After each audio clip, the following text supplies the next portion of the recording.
day. And do you play too? Yes. Okay, what's your favorite position to play? First base. First base? Yeah.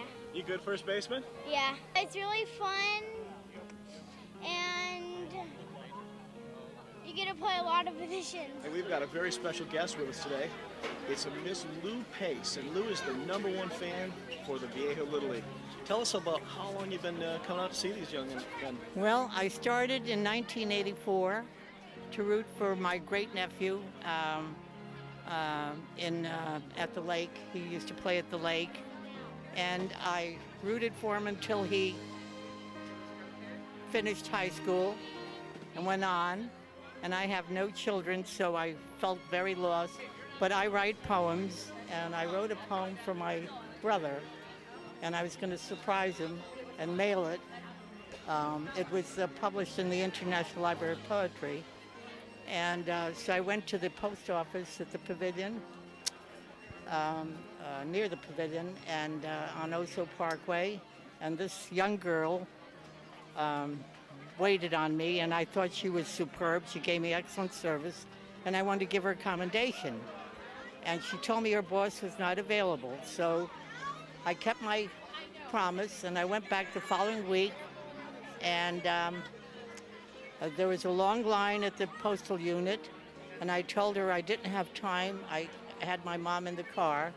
So she said, I want you to meet my mom and my brother. And her brother was in the Little League baseball Yankee uniform. And so I told her I used to root for the Yankees in New York, and I rooted for the Little Leagues at the lake. And she said, well, why don't you root for my son? And I said, well, I have some illness at home. I'll give you my number. And if I'm available, I'll be there. So that's how I started coming to the Viejo League.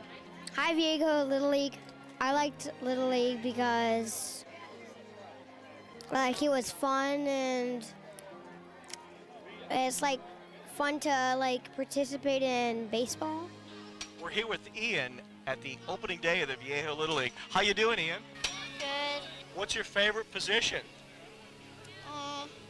My favorite position is this. Bobby Grich. Thanks for joining us today, Bobby. All right, it's fun. Everybody's enthused and fired up. They got a beautiful place to play, and I would imagine most Little Leaguers in the world would be envious of these conditions. It's fabulous out here. So one of your claims to fame was that you were both good at hitting and good at fielding, an expert in your field. What can you tell the players about being a well-rounded player? Well, it takes a lot of hard work, basically. I mean, as I was in the minor leagues, I had to work at both aspects of my game. Coming out of high school, I was a pretty strong hitter. I was an okay fielder. Then when I got into the minor leagues, I had to make some adjustments hitting. I had to learn how to hit to all fields. I had to learn that I wasn't going to be a home run hitter, especially early on. So I had to make some adjustments, use my imagination a little bit, look around, watch the people who were successful in my field, figure out what they were doing, what I wasn't doing, and what changes I had to make. It's a great time in the family's life. The kids are very innocent, 9, 10, 11, 12-year-old kids. The parents can all get involved. The dad can be a coach. The mom can be the scorekeeper, and the sister can be the bat girl, like it was in my family. So it's definitely a family-involved activity. It's a wonderful activity. It's a great sport. You learn many things from Little League Baseball. You start to develop winning attitudes. You start to learn about hard work. You start to learn about respect. You start to learn about following the rules.